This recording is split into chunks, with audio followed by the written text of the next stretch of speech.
Hello दोस्तों, इस video में हम देखेंगे electric field due to a dipole on the axis of dipole और इसके बाद देखेंगे कि आपको डाइपोल की वजह से इक्वेटोरियल पॉइंट पर इलेक्ट्रिक फील्ड कितना आता है। इन दोनों डेरिवेशन को इस वीडियो में हम करने वाले हैं। तो बात करते हैं electric field due to a dipole on the axis of dipole. तो देखिए, सबसे पहले बात करेंगे इसमें डाइपोल की। डाइपोल क्या होता है? डाइपोल ये होता है कि इसमें एक नेगेटिव चार्ज होता है और एक क्या होता है, इसमें पॉजिटिव चार्ज होता है। दोनों मैग्नीट्यूड में सेम होते हैं, नेचर में अपोजिट होते हैं। इनके बीच की जो डिस्टेंस होती है वो बहुत स्मॉल होती है, जिसे हम 2L से शो करते हैं। किससे करते हैं? 2L से। इसका एक मिड पॉइंट कंसीडर कर लेते हैं, ये O है। तो यहाँ से यहाँ तक की डिस्टेंस हो जाएगी L और ये वाली डिस्टेंस हो जाएगी L और इसका नाम लिख देंगे हम A और इसका नाम लिख देंगे B। ध्यान से सुनिए, नेगेटिव चार्ज से पॉजिटिव चार्ज तक की जो डिस्टेंस होती है वो 2L होती है। इसका मिड पॉइंट है O, तो L ये हो जाएगी और L ये हो जाएगी। अब देखिए यहाँ पे क्या करना है, एक्सिस की बात हो रही है। किसकी बात हो रही है? एक्सिस की। तो इसके एक्सिस पर एक पॉइंट कंसीडर कीजिए, इसका नाम लिख दिया हमने P। क्या नाम लिख दिया इसका? P। और P तक की जो डिस्टेंस है, P तक की जो डिस्टेंस होगी, इसके मिड पॉइंट, डाइपोल के मिड पॉइंट से R होगी। कितनी होगी? R। आप चाहो तो X भी लिख सकते हो। तो देखिए यहाँ पर हम क्या करेंगे, सबसे पहले इलेक्ट्रिक फील्ड की डायरेक्शन निकालेंगे। इलेक्ट्रिक फील्ड की डायरेक्शन निकालेंगे तो यहाँ पर रखेंगे हम टेस्ट चार्ज। क्या रखेंगे? Test charge. अब ये जो टेस्ट चार्ज है ये पॉजिटिव नेचर का है और ये कैसा है? ये भी पॉजिटिव है। तो पॉजिटिव पॉजिटिव में क्या होता है? रिपल्सन होता है। क्या होता है? रिपल्सन। इस वजह से ये वाला चार्ज इलेक्ट्रिक फील्ड की डायरेक्शन इधर शो करेगा। ये किसकी वजह से? Due to positive charge.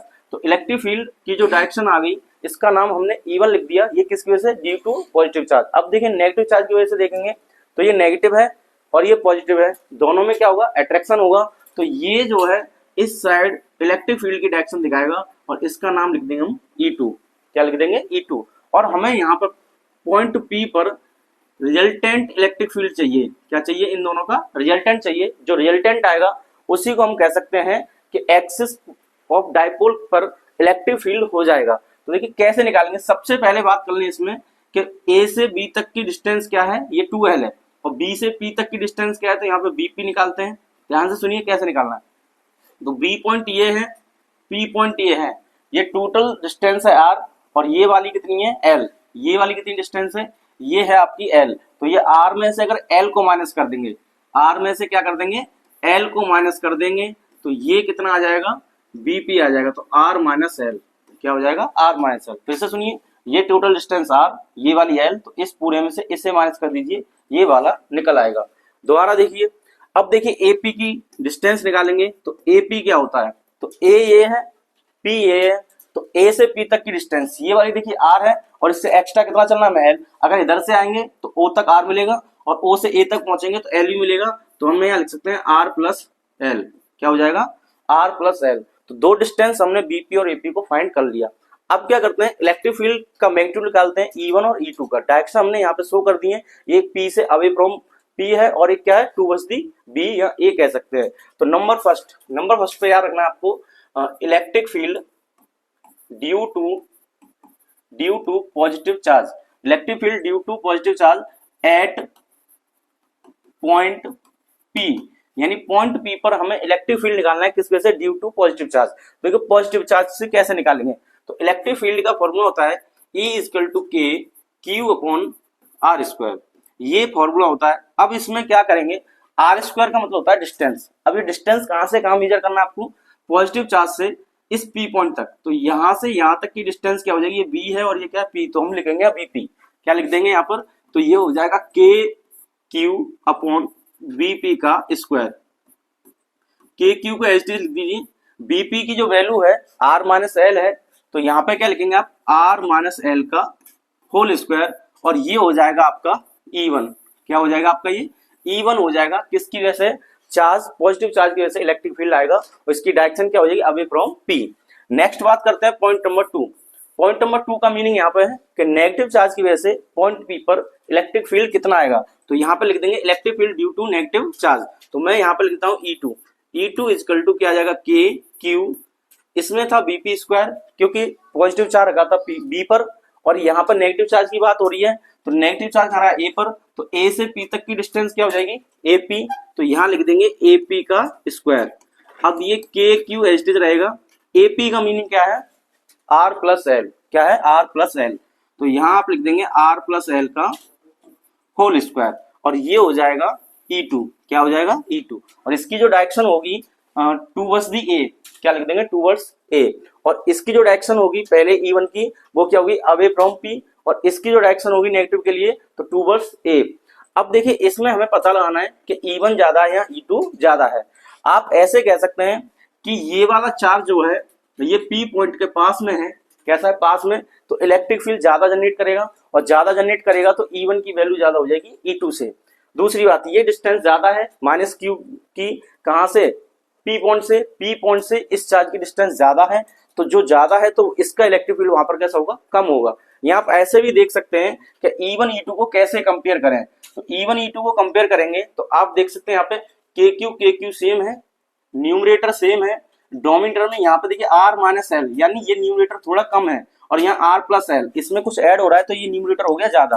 अब मैं आपसे पूछूं कि 1/5 और 1/2 न्यूमरेटर सेम हो और डिनोमिनेटर अगर चेंज कर दें तो इसमें से कौन सी फ्रैक्शन बड़ी होगी? तो इसमें आप क्या करोगे? इसका इसमें डिवाइड करोगे तो ये कितना आ जाएगा? 0.2। इसका इसमें डिवाइड करोगे तो कितना आ जाएगा? 0.5 आ जाएगा। कितना आ जाएगा? 0.5। अब देखिए इसमें बड़ा कौन है? ये वाला। तो हम ये कह सकते हैं जिसका डिनोमिनेटर छोटा है वो फ्रैक्शन कैसी होगी? बड़ी हो जाएगी, और जिसका डिनोमिनेटर बड़ा है वो फ्रैक्शन कैसी होगी? छोटी हो गई। इस कंसेप्ट को समझने के लिए आप इसको यूज कर सकते हो। तो इनके न्यूमरेटर सेम है, डिनोमिनेटर से पता लगा लिया जिसका डिनोमिनेटर ज्यादा वो फ्रैक्शन कैसे हो जाएगी? छोटी, और जिसका डिनोमिनेटर कम वो फ्रैक्शन कैसे हो जाएगी? बड़ी।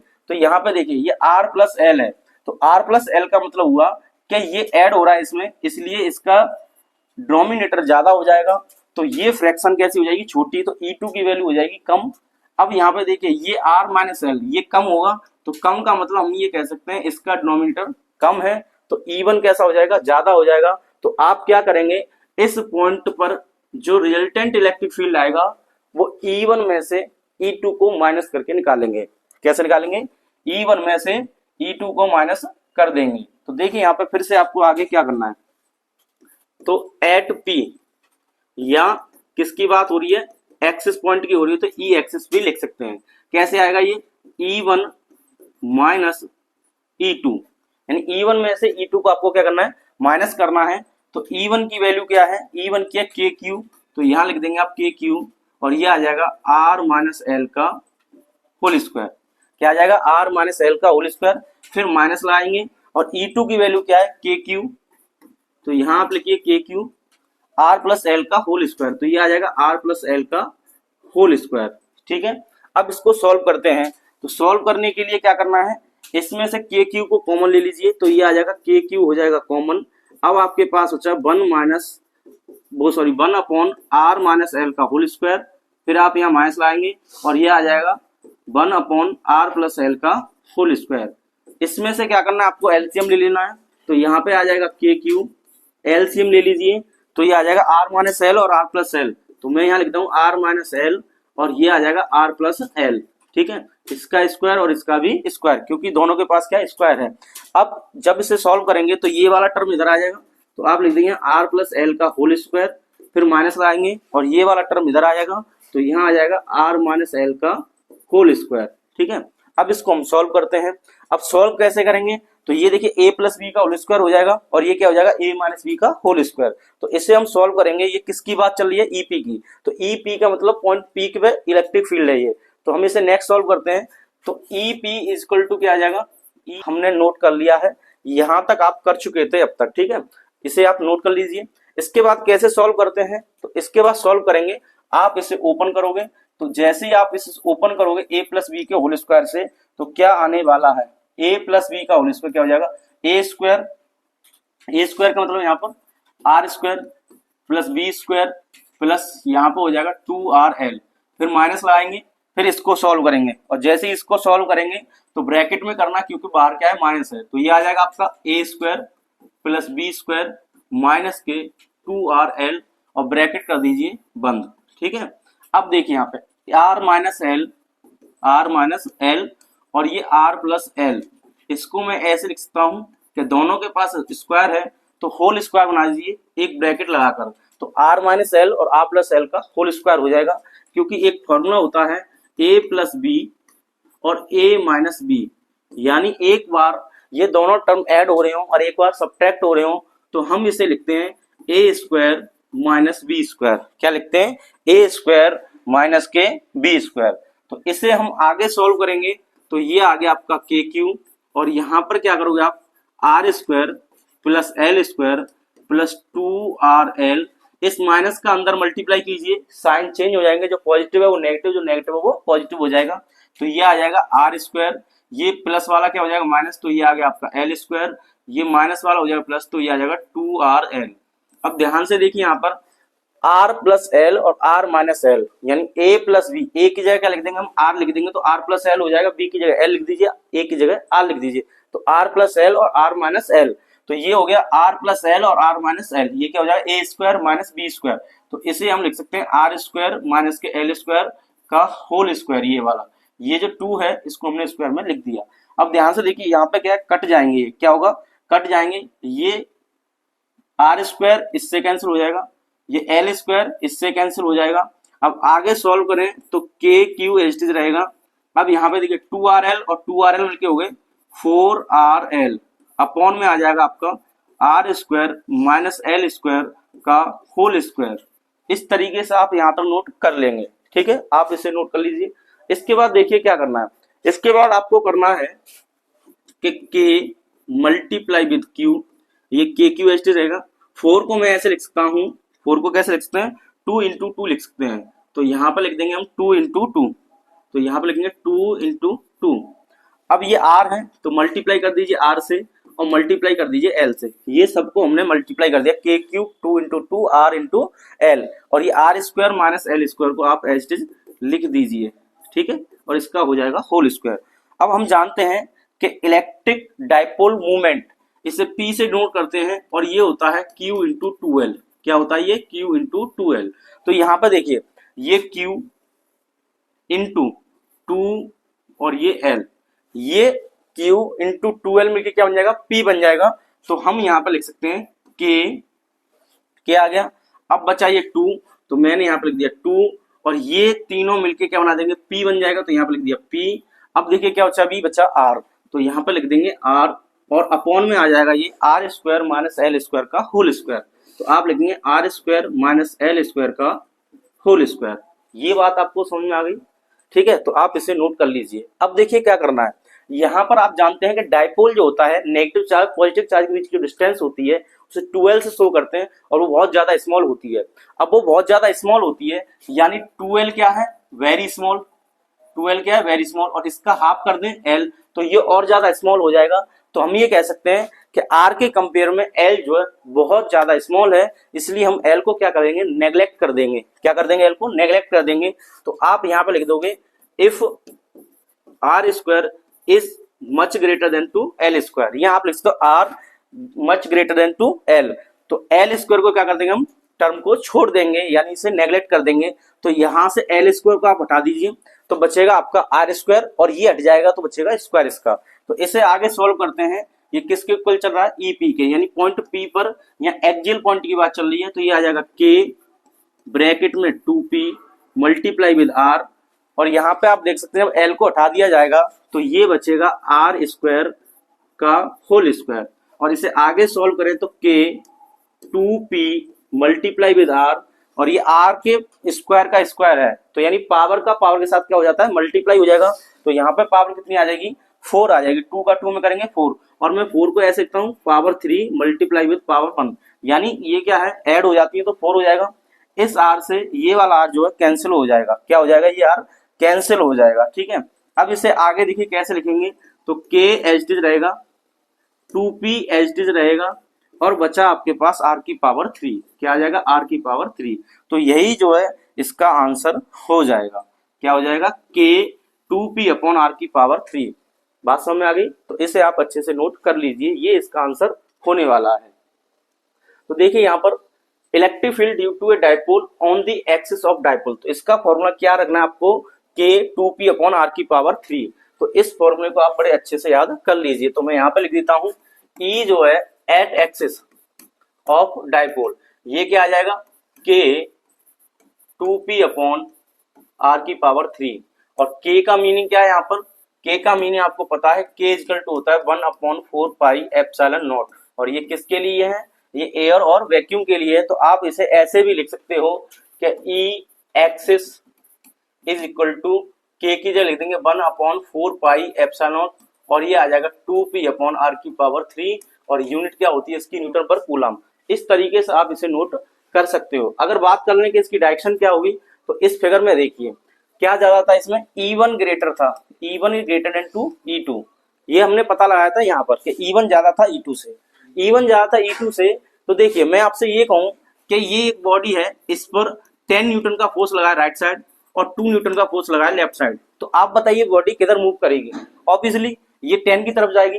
कितने फोर्स से आएगी, 10 में से 2 को माइनस कर दीजिए, तो ये बॉडी राइट साइड मूव करेगी विद 8 न्यूटन फोर्स, यानी इस बॉडी पर 8 न्यूटन का फोर्स एक्ट कर रहा है। तो हम ये कह सकते हैं राइट साइड जाएगी, इसका मतलब जो वैल्यू ज्यादा होती है उसकी डायरेक्शन उधर हो जाएगी। ऐसे E1 ज्यादा है, E2 कैसा था, कम, तो E1 में से E2 को हमने माइनस किया और जो आंसर आ गया वो आप यहाँ पर अभी आपने लिखा था कि 2p/r³, ये आंसर आ गया। अब इसकी डायरेक्शन क्या हो जाएगी, तो आप लिख सकते हैं अवे फ्रॉम P। कहाँ हो जाएगी, अवे फ्रॉम P, ये आपका आंसर हो जाएगा। तो ये था electric field due to a dipole at axis of dipole. ठीक है, तो इसको आप नोट कर लीजिए। चलिए बात करते हैं electric field at an equatorial point on an electric dipole, यानी इलेक्ट्रिक डाइपोल की वजह से इक्वेटोरियल पॉइंट पर इलेक्ट्रिक फील्ड कितना आता है। तो फिर से देखिए इसमें डाइपोल की वजह से बात कर रहे हैं, तो एक डाइपोल को बनाएंगे। तो यहां पर मैं बना देता हूं, एक डाइपोल है जिसका नाम ये हो जाएगा आपका -q, और यहां से स्मॉल डिस्टेंस पर ये हो जाएगा आपका +q। एक मिड पॉइंट ले लीजिए, इसका नाम O है, तो यहां से यहां तक की डिस्टेंस L हो जाएगी, ये वाली डिस्टेंस भी L हो जाएगी। इस पॉइंट का नाम मैं A लिख देता हूं, इस पॉइंट का नाम मैं B कर देता हूं। अब देखिए यहां पर क्या है, आपसे पूछा है इक्वेटोरियल पॉइंट, और इक्वेटोरियल पॉइंट होता है इसका परपेंडिकुलर पॉइंट, मान लीजिए यहाँ पे P, इस P को यहाँ से मिला दीजिए। अभी एक्सियल वाले की बात हो रही तो पॉइंट ये था, इस पॉइंट को उठा के आप कहाँ शिफ्ट कर दोगे, y एक्सिस पर शिफ्ट कर दोगे, तो ये क्या है, इक्वेटोरियल पॉइंट कहलाएगा। अब यहाँ से यहाँ तक की डिस्टेंस हो जाएगी, O से P तक की डिस्टेंस ये हो जाएगी r, जो कि यहाँ थी वही हमने r यहाँ पर ले लिया है। अब देखिए वहां पर हमने क्या रखा था, एक टेस्ट चार्ज रखा था, यहाँ पे क्या रखा था, टेस्ट चार्ज। ऐसे ही यहाँ पर भी टेस्ट चार्ज रखेंगे, जैसे ही यहाँ पे टेस्ट चार्ज रखेंगे तो ये पॉजिटिव और ये भी पॉजिटिव, इसकी वजह से ध्यान सुने, इस वाले चार्ज की वजह से इलेक्ट्रिक फील्ड की जो डायरेक्शन आएगी वो ये हो जाएगी, और इसका नाम हो जाएगा E1। क्या हो जाएगा, E1, electric field due to a positive test charge at point P। अब देखिए नेगेटिव चार्ज की वजह से देखेंगे तो ये नेगेटिव और ये पॉजिटिव है, तो इसकी वजह से ये पॉजिटिव जो है इसकी तरफ क्या होगा, अट्रैक्ट हो जाएगा। तो हम ये कह सकते हैं इसकी जो डायरेक्शन आएगी, ध्यान सुनिए, इसकी जो डायरेक्शन आएगी वो किधर आ जाएगी, ये आ जाएगी आपकी इस साइड, यानी पॉजिटिव टू नेगेटिव, इस डायरेक्शन की तरफ आएगी P टू A, और ये हो जाएगा E2, यानी electric field due to a negative charge at point P। और इन दोनों का कहीं ना कहीं रिजल्टेंट जो आएगा वो यहाँ आएगा, ये इसको मैं E लिख देता हूँ। अगर ये एंगल थीटा है, ध्यान सुनिए, ये एंगल थीटा है तो ये एंगल भी थीटा होगा, अगर ये वाला एंगल थीटा है तो ये एंगल भी थीटा हो जाएगा। इतनी बात समझ आ गई। अब इसमें क्या करते हैं, इस पॉइंट P से, इस पॉइंट P पर इलेक्ट्रिक फील्ड जो है ये आप देख सकते हैं थीटा एंगल पर है इस वाले E से, और इधर की साइड क्या ये E2 है, तो हम इसके कंपोनेंट करते हैं। क्या करते हैं, इसके कंपोनेंट करते हैं, और कंपोनेंट करने के बाद इसे सॉल्व करेंगे। तो कंपोनेंट कैसे करेंगे, मैं इसको यहाँ पर एक बार दोबारा डायग्राम को बनाकर दिखा देता हूँ। इस पॉइंट को आप यहाँ पे लीजिए, ये P पॉइंट है, इस P पॉइंट पे ये वाली जो लाइन है, इस लाइन को आप कुछ इस तरीके से बना दीजिए, ये लाइन हो जाएगी और इस पॉइंट का नाम हो जाएगा P। आप देख सकते हैं कि ये आपको कुछ ऐसा दिखेगा, ध्यान से देखिए कैसा दिखेगा। मैंने E की डायरेक्शन इधर ले ली, ये E की हो गई। अब यहाँ पे जो E1 है वो तिरछा है, तो यहाँ से यहाँ तक की जो डायरेक्शन हो जाएगी इसको आप कहेंगे E1। क्या कहेंगे इसको, E1। और ये क्या है, यहाँ पर थीटा एंगल है। अब इसके कंपोनेंट कर लीजिए, क्या कर लेंगे, इसके कंपोनेंट कर लेंगे। तो देखिए जहाँ पे थीटा होता है वहां तक cos थीटा, तो यहाँ आ जाएगा E1 cos थीटा, और ये परपेंडिकुलर पे आ जाएगा E1 sin थीटा। क्या आ जाएगा यहाँ पर, E1 sin थीटा। अब यहाँ पे देखिए E2 क्या है, इस साइड आ रहा है, तो इस डायग्राम को मैं थोड़ा सा दोबारा बना देता हूँ इस तरीके से। तो ये आ गया आपका E2, क्या आ गया यहाँ पर E2, और ये कितना एंगल इसका, थीटा है। अब ये इसका एंगल थीटा है, तो इसके भी हम क्या करेंगे, कंपोनेंट करेंगे। जिधर एंगल थीटा होता है वहां पे आता है cos थीटा। क्या आएगा? cos थीटा, क्योंकि 2 वाले का कंपोनेंट कर रहे हैं इसलिए यहाँ पे e2 cos थीटा आएगा। और यहाँ पर देखिए कौन सा आ जाएगा, ये e2 sin थीटा आ जाएगा, क्योंकि यहाँ थीटा था वहां पे cos थीटा था, यहाँ थीटा नहीं होगा वहां पे sin थीटा आएगा। अब आगे देखिए E1 sin theta P point से अप साइड है और ये क्या है? डाउन साइड है। और अगर इनकी वैल्यू सेम हो जाएंगी, कैसी हो जाएंगी? सेम हो जाएंगी, तो हम ये कह सकते हैं कि ये एक दूसरे को कैंसिल कर देंगे। और E1 sin थीटा और E2 sin थीटा जब एक दूसरे को कैंसिल कर देंगे तो इनकी वजह से इलेक्ट्रिक फील्ड पॉइंट P पर जो होगा वो जीरो हो जाएगा, यानी ये दोनों इलेक्ट्रिक फील्ड में कोई भी रोल अपना नहीं निभाएंगे।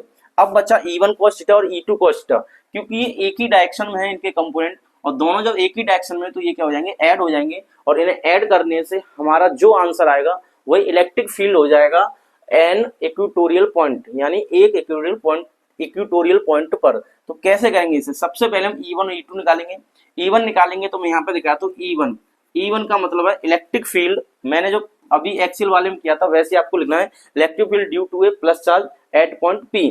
तो एट पॉइंट P की बात करें तो फॉर्मूला होता है K Q upon R square. R का मतलब डिस्टेंस बिटवीन प्लस चार्ज जहां पर निकालना है और कहां से, किसकी वजह से निकालना है? प्लस की वजह से। तो B से P तक की डिस्टेंस हो जाएगी, आ जाएगा BP का स्क्वायर। क्या आ जाएगा? BP का स्क्वायर। तो KQ एच डी रहेगा।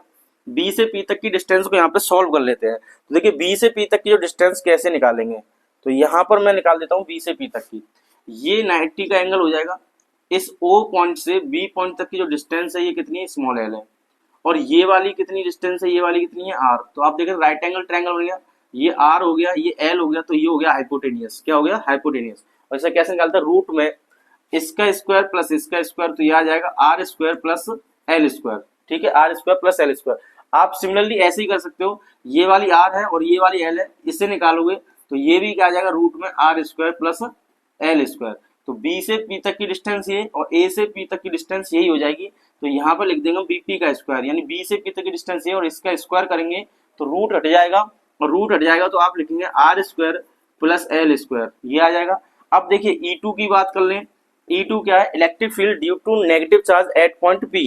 अब यहाँ पर देखिए क्या आ जाएगा? यही फॉर्मूला लगाएंगे KQ upon distance between negative charge and point P। तो यहाँ से यहाँ तक की डिस्टेंस, ये पॉइंट A है और ये पॉइंट B है, तो आप यहाँ पर लिख देंगे AP का स्क्वायर। क्या लिख देंगे यहाँ पर?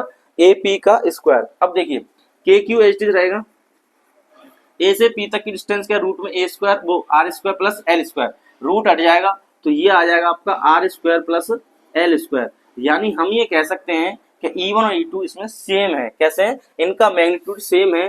तो हम यहाँ लिख देंगे कि E1 is equal to E2 is equal to KQ upon R square plus L square. ये बात समझ में आ गई। सबसे पहले क्या किया हमने? E1 E2 को निकाल लिया, E1 E2 को निकाल लिया और हमें पता चला कि ये मैग्नीट्यूड में सेम है। अब मैग्नीट्यूड में सेम है तो हमने क्या किया? P पॉइंट पर E1 E2 के कंपोनेंट कर लिए। एक कंपोनेंट आपको E1 cos थीटा इधर मिला और E1 का ही एक sin थीटा इधर मिला। जब E2 की बात की तो E2 cos थीटा इधर मिला इसका कंपोनेंट, और एक कंपोनेंट E2 sin थीटा नीचे की तरफ। अब ये देखिए E2 और E1 सेम है, तो E1 और E2 सेम हो गए, और sin थीटा भी सेम है। तो ये वाला जो टर्म है और ये वाला जो टर्म है ये कैसे हो जाएंगे? सेम हो जाएंगे, मैग्नीट्यूड में सेम होंगे और डायरेक्शन में अपोजिट होंगे। तो इनकी वजह से electric field eight point P पर जो होगा वो कितना हो जाएगा? जीरो हो जाएगा। अब E1 cos थीटा और E2 cos थीटा एक ही डायरेक्शन में है, तो हम इसे ऐड कर देंगे। क्या कर देंगे? ऐड कर देंगे, और ऐड करने से जो रिजल्टेंट इलेक्ट्रिक फील्ड आएगा वही इक्वेटोरियल पॉइंट का इलेक्ट्रिक फील्ड हो जाएगा। तो हम यहाँ पे लिख सकते हैं electric field at equatorial point यानी P पर। कौन सा हो जाएगा? At point P। कैसे निकालेंगे इसे? आप लिखेंगे E1 cos theta plus E2 cos theta. क्या लिखेंगे? E1 cos theta plus E2 cos theta. क्यों लिखेंगे? क्योंकि आप यहाँ देख सकते हैं ये दोनों कंपोनेंट कैसे हैं? एक ही डायरेक्शन में, इसलिए आप इसे ऐड कर देंगे। अब हमें जरूरत पड़ेगी cos थीटा की, तो यहाँ पर हम cos थीटा निकालेंगे। क्या निकालेंगे? cos theta. cos थीटा क्या होता है? Base upon hypotenuse. क्या होता है? Base upon hypotenuse. तो इस वाले ट्रायंगल में देखिए, या तो आप इस वाले ट्रायंगल को यूज कर लीजिए या आप इस वाले ट्रायंगल को यूज कर लीजिए, यानी O B और P वाला या P O A वाला, किसी एक को लीजिए। तो बेस क्या हो जाएगा? इसमें L हो जाएगा, इसका भी L है और इसका भी L है, तो आप लिख दो बेस हो जाएगा L। और हाइपोटेनियस दोनों सेम है तो किसी एक को लिख दो, तो यहाँ पे आ जाएगा ये R स्क्वायर अंडर रूट में प्लस L स्क्वायर। ठीक है, इस तरीके से हम इसे लिख सकते हैं। और इसे हम ऐसे भी लिख सकते हैं कि R square plus L square की पावर 1/2। ये बात आपको समझ आ गई। हमने cos थीटा की वैल्यू को हमने यहाँ पे निकाल लिया और इस cos थीटा को हम यहाँ पर यूज करने वाले हैं। तो यहाँ पर देखिए E1 की वैल्यू चाहिए हमें, पहले किसकी चाहिए, E1 की। तो E1 की वैल्यू क्या है ये आप एक बार नजर डाल लीजिए यहाँ पे। तो K Q upon R square plus L square क्या है, K Q upon R square plus L square. तो मैं यहाँ लिख देता हूँ K Q upon R square plus L square, ठीक है। अब यहाँ पे आप लिखेंगे cos थीटा प्लस लगाएंगे K Q upon R square plus L square और यहाँ पर लिख देंगे cos थीटा। अब देखिए ये वाला टर्म और ये वाला टर्म कैसे हैं, सेम है। तो सेम है तो कितना हो जाएगा, 2 हो जाएगा, मतलब 1 और 1 मिलके हो जाएगा 2। कैसे हो जाएगा, जैसे आप करते हैं x प्लस एक्स, ये दोनों टर्म सेम है तो x तो होगा, लेकिन कितने x है यहाँ पर 2। इसी तरीके से आप क्या करोगे, इसको आप x ना समझकर यहाँ पे क्या लिखा है, ये पूरा टर्म सेम है, ये भी सेम है, ये भी सेम है, ये भी सेम है, तो 2 टाइम्स कर दीजिए इसका। क्या कर देंगे हम, 2 टाइम्स कर देंगे। तो यहाँ पर 2 टाइम्स करके लिख दीजिए। तो ये आ जाएगा 2 K Q upon R square plus L square multiply with cos theta. 2 K Q को एच टी रहने दीजिए, R square plus L square हो गई, ऐसे ही लिख दीजिए। cos थीटा की वैल्यू को आप यहाँ पे पुट कर लीजिए। cos थीटा की क्या है, देखिए एल अपॉन अंडर रूट में R square plus L square, यानी एल अपॉन, मैं इसको लिखूंगा यहाँ पे L upon R square plus L square की पावर 1/2। तो यहाँ पे लिख दीजिए L upon R square plus L square की पावर 1/2 यानी रूट में। अब देखिए यहाँ पे कैसे इसे लिखना है, तो मैं इसे ऐसे लिखता हूँ K Q multiply with 2l, यानी 2 को और l को मैंने एक साथ लिख दिया, q को यहाँ लिख दिया, k को यहाँ लिख दिया। अब आप यहाँ पे देखिए इसकी पावर कितनी है 1, इसकी पावर कितनी है 1 और इसकी पावर कितनी है 1/2। ये पावर 1 है और ये कितनी है आधी, आधी और ये कितना होता है 1.5, यानी 3/2 हो जाएगा। इन दोनों को ऐड कर देंगे क्योंकि बेस सेम है, बेस सेम है तो पावर ऐड हो जाएंगी। तो आप यहाँ पे लिख दोगे R square plus L square की पावर 3/2, ठीक है। और ये क्या बन जाएगा, ये इलेक्ट्रिक डाइपोल मूवमेंट हो जाता है। क्या हो जाता है, ये इलेक्ट्रिक डाइपोल मूवमेंट। और ये क्या है यहाँ पर एल है, यहाँ पर क्या है ये क्यू इंटू 2l। तो आप यहाँ क्या करेंगे के पी बन जाएगा ये, और इसको लिख देंगे आप R square plus L square की पावर 3/2 होल पावर 3/2। अब फिर से आप कहेंगे कि आर से एल बहुत छोटा है, क्या करेंगे हम यहाँ पर लिख देंगे कि if R is much greater than to L then L square को क्या कर देंगे आप नेग्लेक्ट कर देंगे। तो नेग्लेक्ट करने के बाद यहाँ पे क्या आएगा, ये ई इक्विटोरियल के लिए चल रहा है तो इक्विटोरियल के लिए के पी एच डी रहेगा और यहाँ से आ जाएगा आपका आर स्क्वायर, एल को यहाँ से नेग्लेक्ट कर देंगे यानी छोड़ देंगे तो ये आ जाएगा पावर 3/2, 2 से 2 कैंसिल हो जाएगा।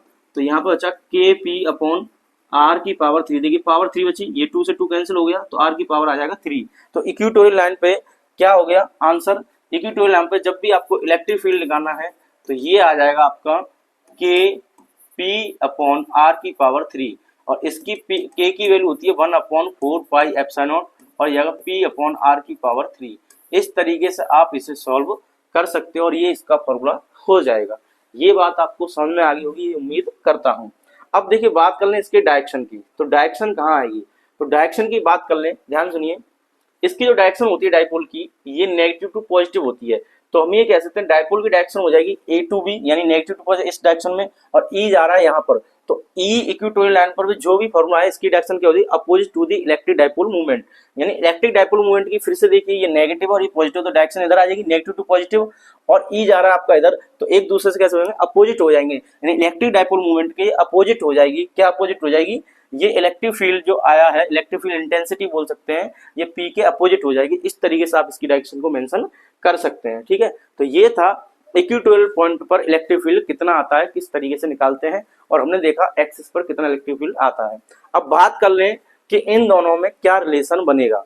तो यहां से देखिए आप देख सकते हैं कि इलेक्ट्रिक फील्ड की जो बात कर ली थी हमने, तो ये आया था एक्सिस पर, ई एक्सिस की वैल्यू क्या आई थी, ये आया था के 2p अपॉन आर की पावर 3, और इक्विटोरियल की बात कर लें तो ये आया है के पी अपॉन आर की पावर 3। आप देखिए यहाँ पे कितना आया, के पी अपॉन आर की पावर 3, ये हमने दोनों लिख दिए। अब यहाँ पे ध्यान से देखिए के पी आर की पावर 3 सेम है, तो मैं ये लिख सकता हूँ यहाँ पर जो के पी है ये वाला के पी और आर की पावर 3, तो ये तो इसके भी पास है और ये किसके इक्वल है, ई क्यू के। तो हम ये लिख सकते हैं, अगर 2 को मैं अलग कर दूं तो ये यहाँ पे इक्वेटोरियल आ जाएगा। क्या आ जाएगा? इक्वेटोरियल। यानी आप ऐसे लिख सकते हैं कि E axis is equal to आ गया आपका 2 ब्रैकेट में केपी अपॉन आर की पावर 3, और ये क्या होगा? ये हो जाएगा आपका इक्वेटोरियल वाला। किसका हो जाएगा? इक्वेटोरियल वाला। इस तरीके से आप इसे सॉल्व कर सकते हो, और यहाँ पे मल्टीप्लाई कर दीजिए 2 से। किससे कर दोगे? 2 से। तो 2 times of electric field intensity at equatorial point is equal to the electric field intensity at axis of the electric dipole. ठीक है, तो ये था लेक्चर हमारा इलेक्ट्रिक डाइपोल की वजह से एक्सिस पर इलेक्ट्रिक फील्ड कितना आएगा और इक्वेटोरियल पॉइंट पर कितना आएगा। मिलते हैं नेक्स्ट लेक्चर में, जब तक के लिए जय हिंद।